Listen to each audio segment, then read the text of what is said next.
ছাত্রলীগের সাবেক সভাপতি হাবিবুর রহমান হাবিব 90-এর স্বৈরাচারী বিরোধী তুখুর নেতা।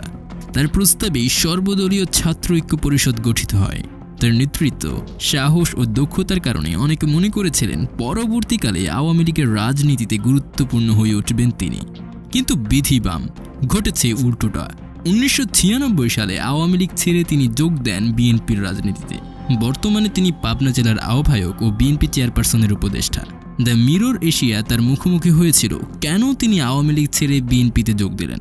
এই জিজ্ঞাসার জবাব পেতে তার জবাবের অংশটুকু থাকছে আমাদের আজকের এই আয়োজনে। রাজনৈতিক অঙ্গনের নানান ইতিহাস ও তথ্য পেতে আমাদের চ্যানেলটি সাবস্ক্রাইব করে বেল বাটনটি প্রেস করে রাখুন। হ্যাঁ, আমি ছাত্রলীগের সভাপতি ছিলাম উত্তাল দিনগুলোতে, এরশাদ বিরোধী আন্দোলনের সর্বশেষ পর্যায়ে, এবং আমার প্রস্তাবে সর্বদলীয় ছাত্র ঐক্য পরিষদ গঠিত হয়েছিল। জিহাদের লাশটা আমি ঢাকা মেডিকেল কলেজ থেকে ঢাকা বিশ্ববিদ্যালয় ক্যাম্পাসে নিয়ে গিয়েছিলাম। যাই হোক, জেনারেল এরশাদের পতন হলো, নির্বাচন হলো। আমি ছাত্রলীগের সভাপতি থাকা অবস্থায় আমাকে নমিনেশন দেওয়া হলো। কিন্তু আমি যখন নমিনেশন জমা দিয়ে ফিরে আসলাম, তখন আওয়ামী লীগের মধ্যেই ছাত্রলীগের সাবেক কিছু কুচক্রী নেতৃবৃন্দ শেখ হাসিনাকে বলে বসল ছাত্রলীগের প্রেসিডেন্ট থাকা অবস্থায় কিভাবে নির্বাচন করে। আমি বললাম কামরুজ্জামান সাহেব প্রেসিডেন্ট থাকা অবস্থায় নির্বাচন করেছে।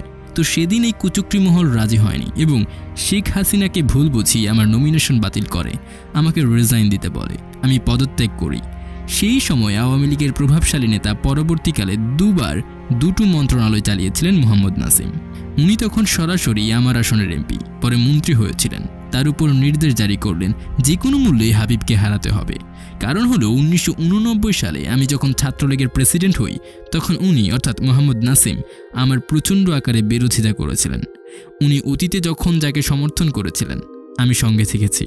একসময় যখন আব্দুল মান্নান ভাইকে সমর্থন করেছেন আমি সাথে ছিলাম। যখন উনি সগির আহমেদকে সমর্থন করেছেন আমি তাকে সমর্থন দিয়েছিলাম। সগির আহমেদ যখন চলে গেল আর ছাত্র রাজনীতি করবেন না, তখন উনি অর্থাৎ মোহাম্মদ নাসিম আমার বিরোধিতা করতে লাগলেন। তার বিরোধিতার পরেও আমাকে ছাত্রলীগের সভাপতি করা হলো। সে কারণে আমার উপর তার রাগটা ছিল। উনি আমার কাছে পরাজিত হয়েছেন বলে ভাবতেন, ফলে উনি আমাকে সহ্য করতে পারতেন না। যদিও আমি তাকে বিভিন্ন অনুষ্ঠানে প্রধান অতিথি করেছি, তারপরও তার মন ভরত না। আন্দোলন তো শেষ হয়নি। আন্দোলন চলাকালীন বলতো হাবিব ছাড়া আমাদের তো কিছু নেই। পরবর্তী সময়ে আমাকে যখন নমিনেশন দেওয়া হলো, মোহাম্মদ নাসিমের সরাসরি বিরোধিতা করেন। তার নির্দেশে এলাকার লোকজন বিদ্রোহ করার ফলে আমার পক্ষে নির্বাচনের ফলাফল আসেনি। পরবর্তীতে এসে এই বিরোধটা দেখা গেল। তখন বিএনপি ক্ষমতায় আসলো। আমার এলাকার আওয়ামী লীগের যে নেতা, উনি তার পক্ষ অবলম্বন করেই চলছেন। আবার 1996 সালে আমাকে নমিনেশন দিল। মোহাম্মদ নাসিম সরাসরি জিদ ধরে বসলো, হাবিব ইলেকশন করলে আমি ইলেকশন করব না। ওনাকে 1996 সালে নমিনেশন দেওয়া হয়েছিল গাজীপুরের 1 ও 2 আসনে। উনি শেখ হাসিনাকে বলে বসলেন হাবিবকে 3টি সিটে নমিনেশন দিয়ে দেওয়া হোক, আমি নির্বাচন করব না। এটা নিয়ে শেখ হাসিনার সাথে অনেক বিতর্ক হয়। তখন আমার নাম কেটে শামসুর রহমান সজীব দিলুকে নমিনেশন দেওয়া হলো। বিনিময় ছিল দিলুর বড় ভাই দুর্নীতিবাজ কাস্টমস অফিসার ওনাকে অর্থাৎ মোহাম্মদ নাসিমকে রাজার বাজার বাড়ি করার জন্য 10 লক্ষ টাকা দেন। 1996 সালে প্রেস ক্লাবের সামনে জনতার মঞ্চ করা হলো। তখন আমি আওয়ামী স্বেচ্ছাসেবক লীগের অ্যাক্টিং কনভেনর। 1996 সালের নির্বাচনের আগে আমাকে একজন ফোন করে বিকেলে ডেকে নিয়ে গেলেন 5 নং রোডে ওয়াজেদ সাহেবের বাসায়। শেখ হাসিনা সেখানে থাকতেন। আওয়ামী লীগের যত নেতা সবাই সেদিন উপস্থিত ছিলেন। আমাকে দেখার সঙ্গে সঙ্গে বলে উঠল, ওই যে হাবিব আসছে। ওবায়দুল কাদের একটা বক্তৃতা করল, বলল এখন থেকে ছাত্রলীগের সকল দায়িত্ব হাবিব পালন করবে। ওকে কমিশন নামে একটা কমিশন ছিল, ওবায়দুল কাদের ওই কমিশনের সদস্য। সেই থেকে আন্দোলনের টোটাল দায়িত্ব আমার উপর অর্পিত হলো। আন্দোলনের জন্য চেষ্টা করলাম, এদিক ওদিক দৌড়াদৌড়ি করলাম। 90 সালে যেভাবে জমছে সেভাবে জমেনি। তখন সবাই মিলে আন্দোলন করছিলাম। তারপর আওয়ামী লীগের মধ্য থেকে কেউ কেউ টিটকারি করত, একবার হিরো হয়েছে বলে দ্বিতীয়বারও হিরো হবে। নানান কাহিনী। আক্তারুজ্জামান নামে এক লোক জাসদ করত। উনি দলের বইটই ছাপিয়ে দিতেন। তার বাসা আমার বাসা পাশাপাশি। আমি তখন শঙ্করে থাকি। উনি বললেন, তোফায়েল ভাইয়ের কাছ থেকে শুনেছি আন্দোলনের দায়িত্ব আপনার উপর দেওয়া হয়েছে। কি করছেন জানি না, তবে যাই করেন সিরাজুল আলম খান দাদার সাথে একটু আলাপ করেন, আমি ব্যবস্থা করে দিচ্ছি। সিরাজুল আলম খান তখন হোটেল শেরাটনে বসে থাকতেন। তার সাথে আলাপের আগে চূড়ান্ত সিদ্ধান্ত ছিল নির্বাচন করতে দেয়া যাবে না। আমার সিদ্ধান্তও ছিল তাই। উনি বললেন নির্বাচন করতে হবে, নির্বাচনের মধ্য দিয়ে প্রমাণ করতে হবে যে জনগণ বিএনপির সাথে নেই। এই কথায় এসে আমি শেখ হাসিনাকে জানাই। আপা বললেন ঠিক আছে। বিএনপি সিদ্ধান্ত নিয়েছিল তত্ত্বাবধায়কের যে দাবি বিরোধী দলের সে দাবি বাস্তবায়ন করতে হলে বা দাবি পূরণ করতে হলে সংসদে তা বিল পাস করতে হবে। আওয়ামী লীগ তার আগেই পৃথিবীর জঘন্যতম যে ঘটনা 1996 সালের 30 ডিসেম্বর মাগুরার একটা নির্বাচনকে কেন্দ্র করে সদল বলে পদত্যাগ করে। সে সময় জাতীয় পার্টি, জামায়াত, ওয়ার্কার্স পার্টি সবাই ছিল। তখন তো সংসদে পাস করার কোনো সুযোগই ছিল না। এই জন্য ম্যাডাম খালেদা জিয়া চেয়েছিলেন নির্বাচন করে বিল পাস করে ক্ষমতা ছেড়ে দিবেন, সেই আলোকে নির্বাচন করা, এবং তারা নির্বাচন করে। কিন্তু সংসদের প্রথম অধিবেশনে বিলটা পাস করেছে। কিছুটা সময় লাগবে। আমি তখন দায়িত্বপ্রাপ্ত নেতা, আওয়ামী লীগের অনেক নেতাই জেলে। মোহাম্মদ হানিফ তখন মেয়র, ঢাকার একমাত্র নির্বাচিত প্রতিনিধি। ঢাকার এতগুলো কমিশনার জেলে। আপনি কি বসে থাকবেন? তাদের মুক্তির জন্য একটা প্রোগ্রাম করেন, সমাবেশের আয়োজন করা হলো। আমি মোহাম্মদ হানিফকে বললাম, আমার বক্তৃতার পরে আপনার সভাপতির বক্তব্যের সময় আমার কথাটাকে সায় দিয়ে যাবেন। এখন সে কথা বলা যাবে না, বললে অনুষ্ঠান হবে না। আমি বক্তৃতায় বললাম, যতদিন তত্ত্বাবধায়ক সরকার না মানা হবে ততদিন এই আন্দোলন চলবে। জনতার মঞ্চকে বিজয়ের মঞ্চে নিয়ে যাব।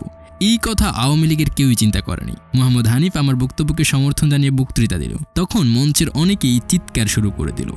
তারা এই কথা মানে না। আমি তখন বললাম, চিৎকার করো কেন? মোহাম্মদ হানিফ হানিফি। এবার সবাই চুপ। হাসিনার সাথে তার সদ্ভাব ছিল না।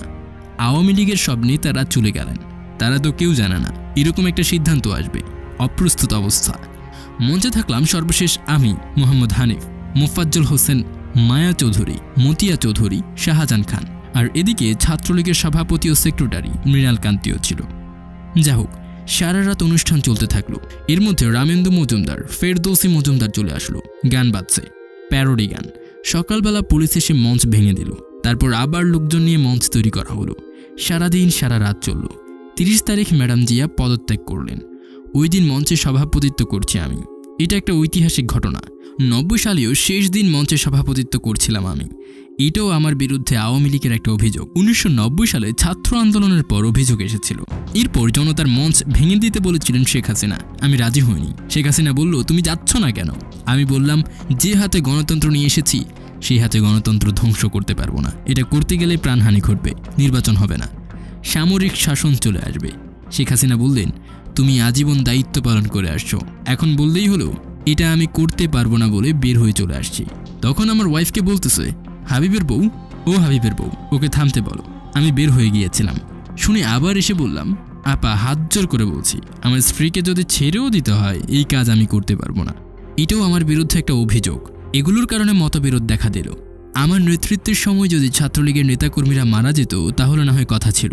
আমি 90 সালে জোট করার কথা বলেছিলাম, তারা করেনি। জোট করলে আওয়ামী লীগ ক্ষমতায় যেত। তাদের ভুলের সমস্ত দায়ভার আমার উপর চাপালো। আমার সাথে খারাপ ভাষা ব্যবহার করত, গালাগালি করা হতো, অব্যাহত অজুহাত দিতে লাগলো।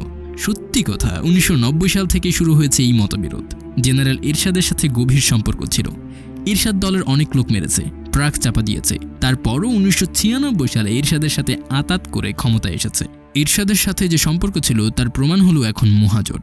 পৃথিবীর কেউ পারে, কেন মা পারে, বাবাও পারে না। মা তো দূরের কথা, যেখানে সেলিম দিলারকে ট্রাক চাপা দিয়ে হত্যা করলো এরশাদ, সেই স্বৈরাচারে এরশাদকে প্রধানমন্ত্রী বিশেষ দূত বানানো হলো। পৃথিবীর ইতিহাসে এই ঘটনা জঘন্যতম। দলের কর্মীদের স্বৈরাচার মেরে ফেললো। ক্ষমতার লোভে সেই স্বৈরাচারীকে বিরোধী দলের নেতা বানালো। এরশাদ কিন্তু কবরে গেছে বিরোধী দলের নেতা হিসেবে।